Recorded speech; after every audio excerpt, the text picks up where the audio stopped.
Ini mulai. Ya.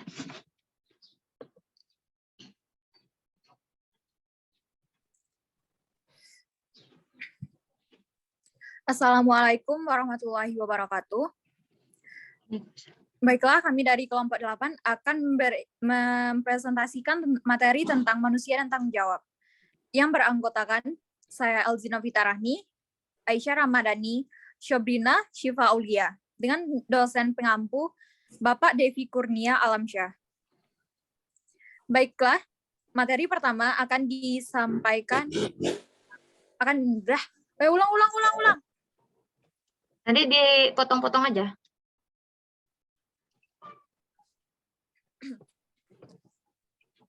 Dari slide pertama sih. Nah, dari slide pertama. Enggak, dipotong aja. Nanti ulang lagi itunya. Pembukanya.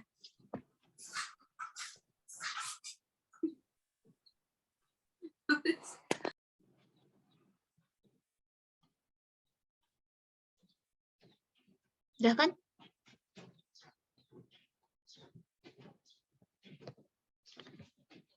Udah muncul nggak?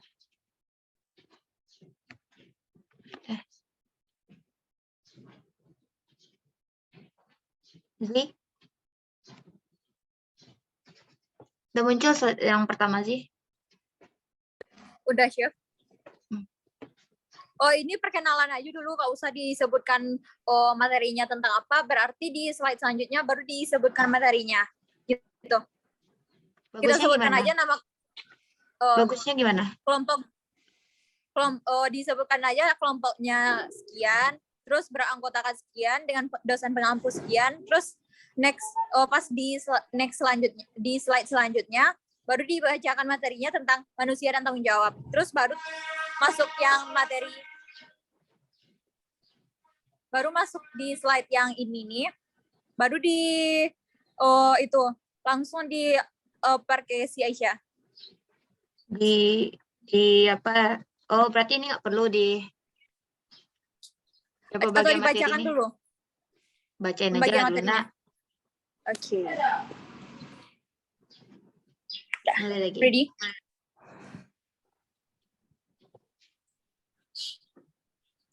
Assalamualaikum warahmatullahi wabarakatuh. Perkenalkan, kami dari kelompok 8 yang beranggotakan saya Elzina Fitarahni, Aisyah Ramadhani, Shobrina Syifa Aulia, dengan dosen pengampu Bapak Devi Kurnia Alamsyah.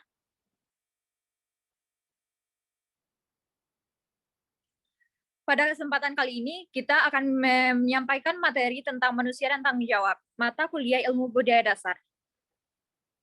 Manusia dan tanggung jawab terbagi atas 6 subpokok. Yang pertama yaitu tentang pengertian tanggung jawab, yang kedua macam-macam tanggung jawab, yang ketiga pengabdian, yang keempat kesadaran, yang kelima pengorbanan, dan yang keenam manusia dan tanggung jawab. Baiklah, materi pertama akan disampaikan oleh Aisyah Ramadhani. Kepada Aisyah dipersilahkan.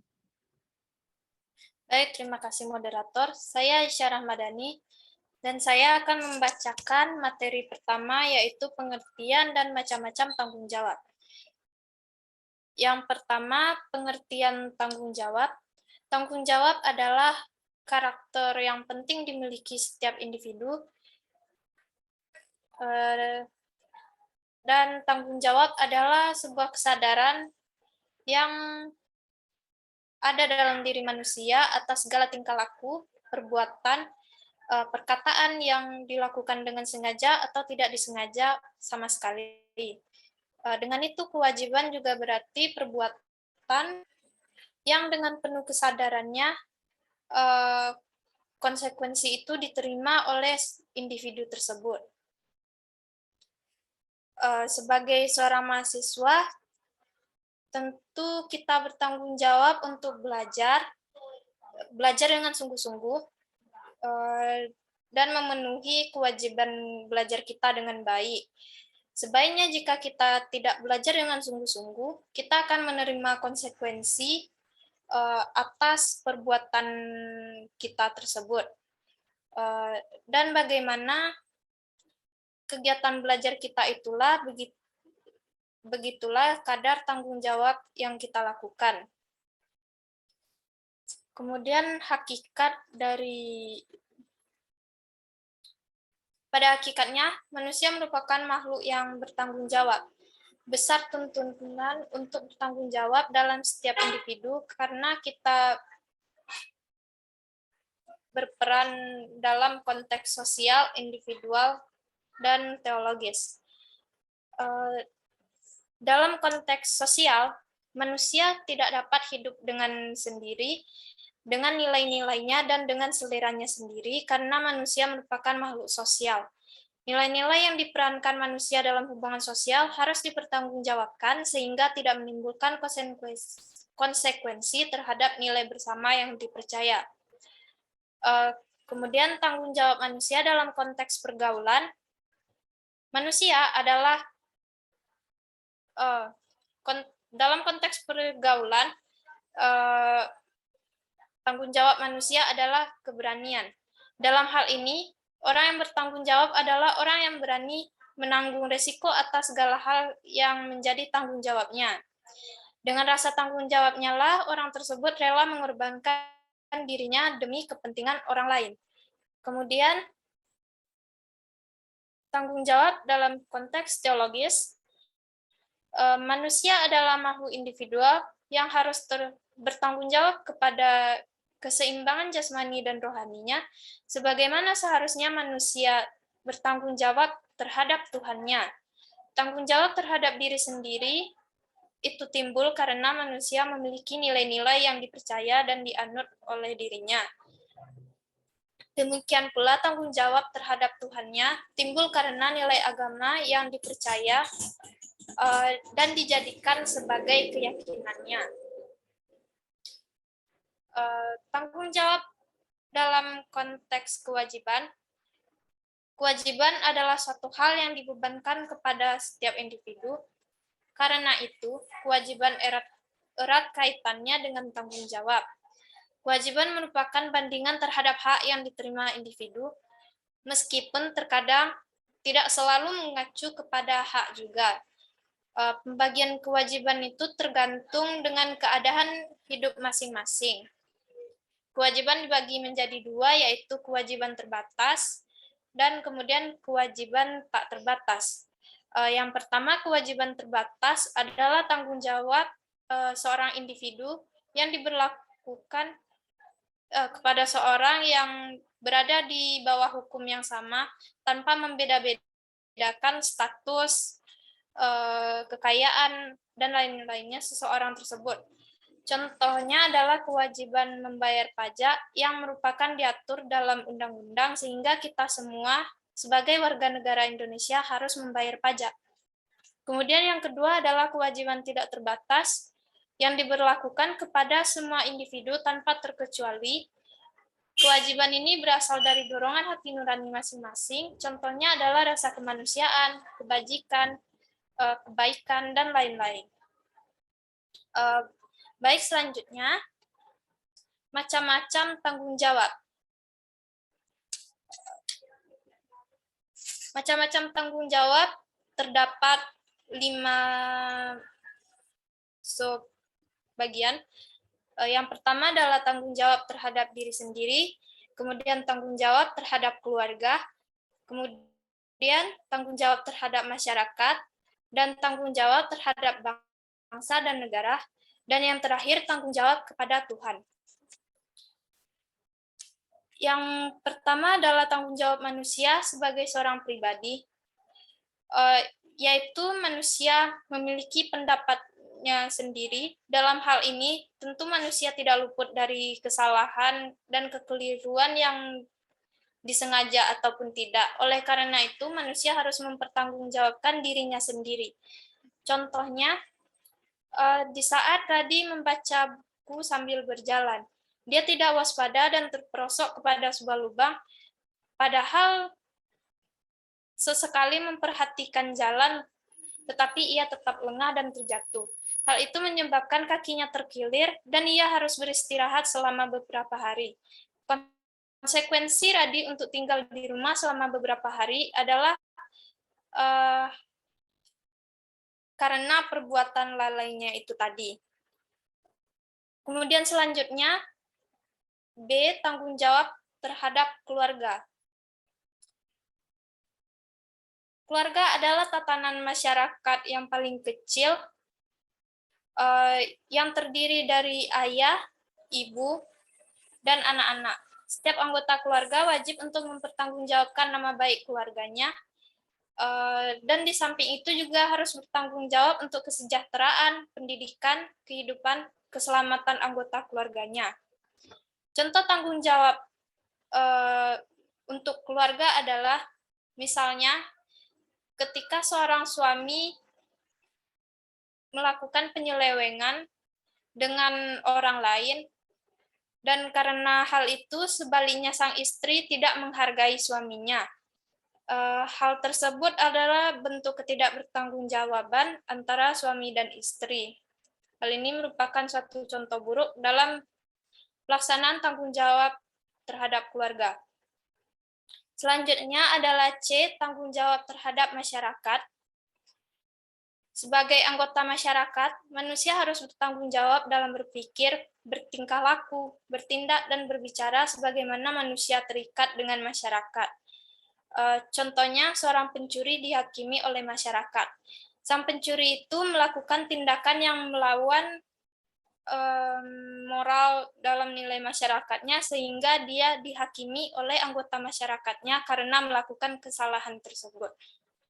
Lanjut kemudian D, tanggung jawab terhadap bangsa dan negara.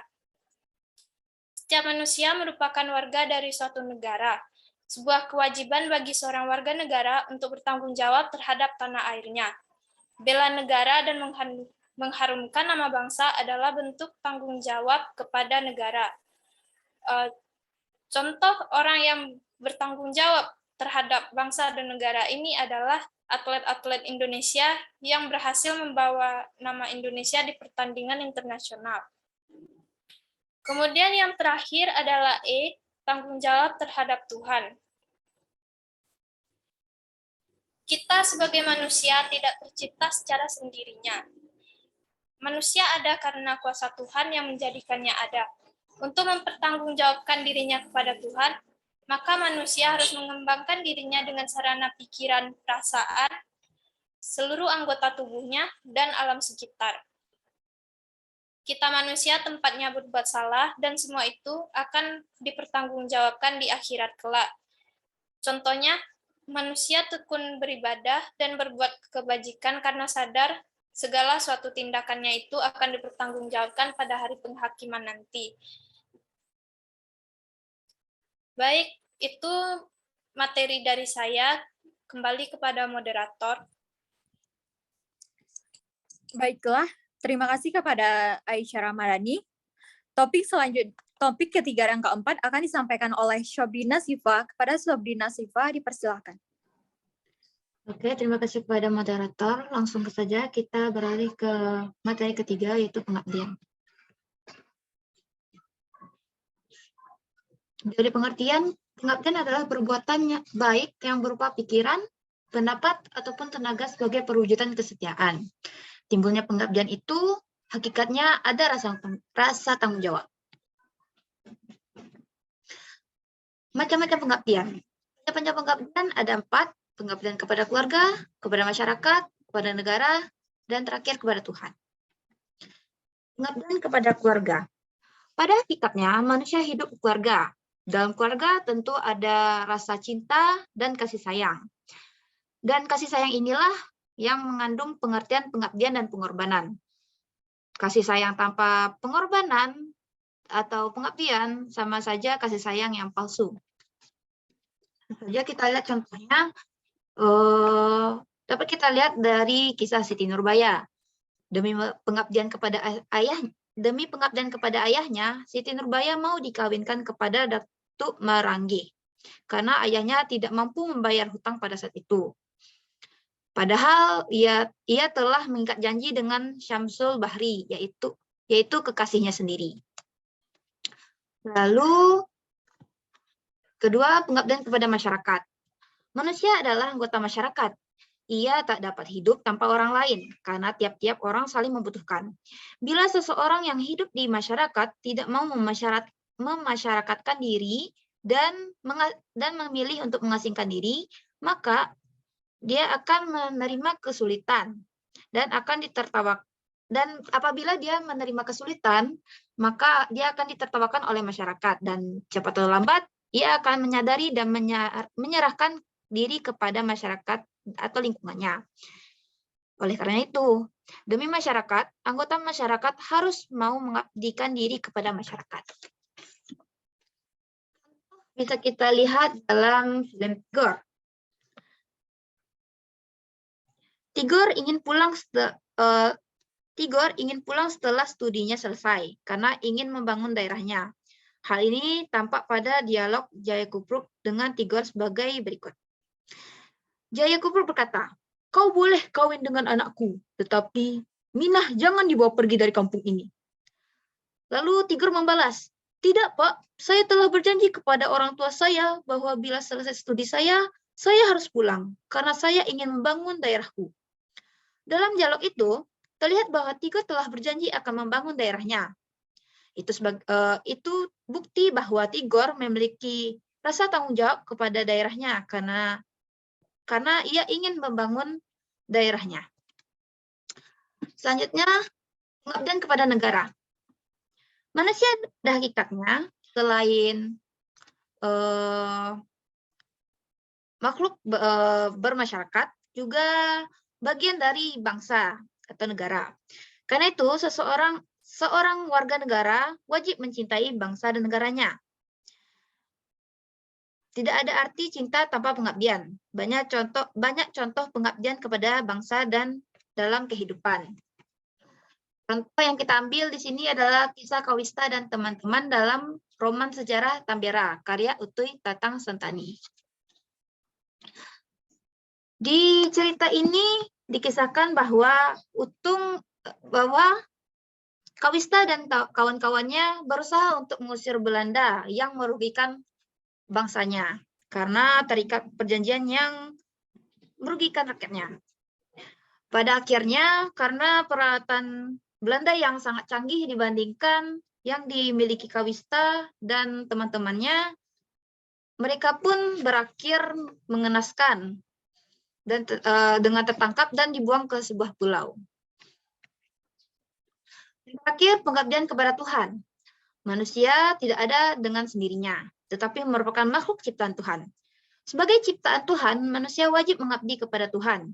Pengabdian berarti penyerahan diri sepenuhnya kepada Tuhan, dan itu merupakan perwujudan tanggung jawabnya kepada Tuhan Yang Maha Esa. Contoh yang kita ambil adalah dalam novel Di Bawah Lindungan Ka'bah, karya Hamka Hamid. Dalam karya Hamka, Hamid mengembara karena cintanya tak sampai. Dan pengembaranya, Hamid sampai ke Mekah dan bermukim di sana. Setelah mendengar bahwa Zainab kasihnya meninggal, Hamid yang dalam keadaan sakit pada saat selesai tawaf meninggal pula. Lalu kita lanjut ke materi selanjutnya, yaitu kesadaran. Kesadaran adalah insyafan akan perbuatannya. Sadar artinya merasa, tahu, atau ingat kepada keadaan sebenarnya. Kesadaran meliputi hati dan pikiran yang telah terbuka tentang apa yang telah dikerjakan. Contoh yang bisa kita lihat adalah bagaimana kisah Guru Isa dalam novel Jalan Tak Ada Ujung. Guru Isa mengambil barang-barang sekolah untuk dijual karena dorongan kebutuhan rumah tangganya. Sebenarnya ia berbuat itu dengan kesadaran bahwa hal tersebut salah, tetapi tetap dilakukannya. Dalam perbuatan mencuri atau mengambil barang-barang milik sekolah itu, 3 norma yang dilanggar oleh Guru Isa, yaitu perbuatan yang melanggar norma susila, Lalu yang kedua, melanggar norma hukum. Yang ketiga, melanggar norma-norma yang tidak dibenarkan oleh moral. Pada umumnya, orang sadar akan perbuatannya, tetapi tidak disadari apakah perbuatan itu melanggar norma atau tidak. Perbuatan tanpa kesadaran bisa jadi akibat kekeliruan, dan ada juga karena keadaan tidak sadar atau anak kecil yang mana dapat bebas dari hukuman. Baiklah, sampai situ saja penjelasan saya. Kembali ke moderator. Terima kasih kepada Shobrina Siva yang telah menyampaikan materi tadi. Materi selanjutnya akan saya sampaikan sendiri, yaitu materi tentang pengorbanan.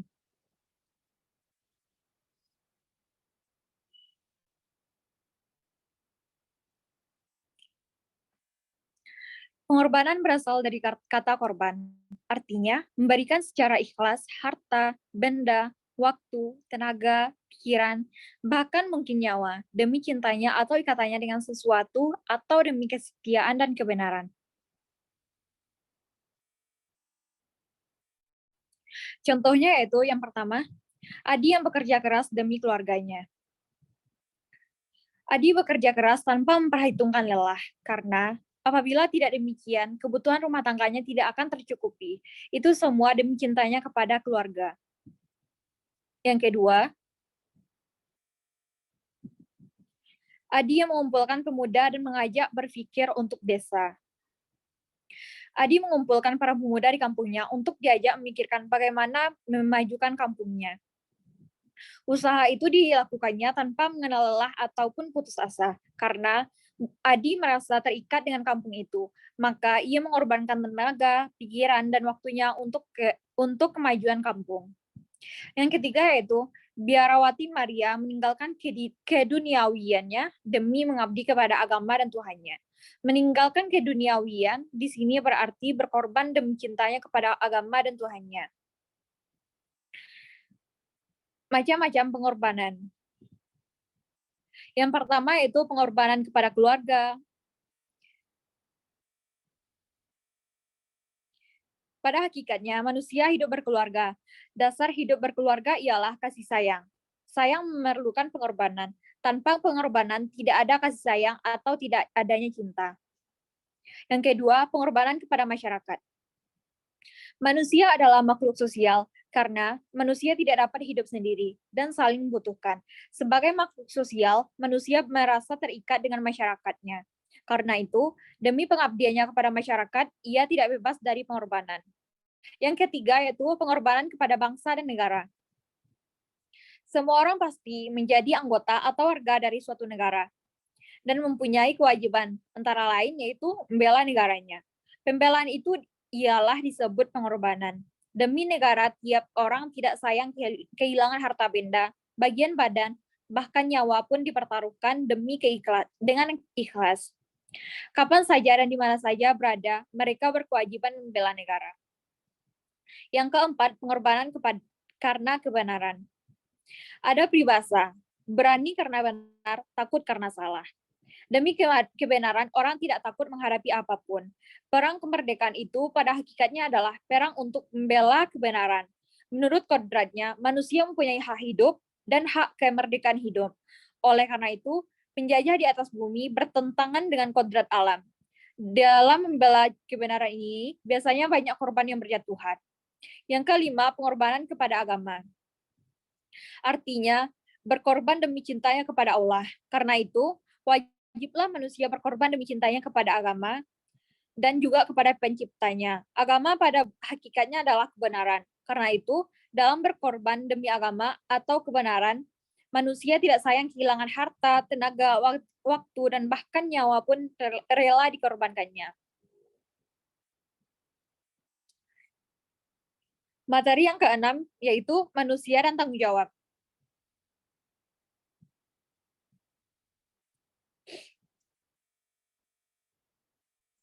Manusia sering disebut sebagai makhluk yang bebas, artinya bebas menentukan dirinya sendiri. Setiap manusia harus bertanggung jawab terhadap apa yang telah diperbuatnya.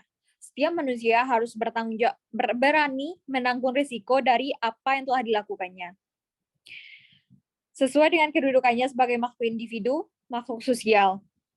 Baiklah, selanjutnya yaitu tanggung jawab manusia dapat dibedakan atas yang pertama, tanggung jawab terhadap diri sendiri. Yang kedua, tanggung jawab terhadap masyarakat.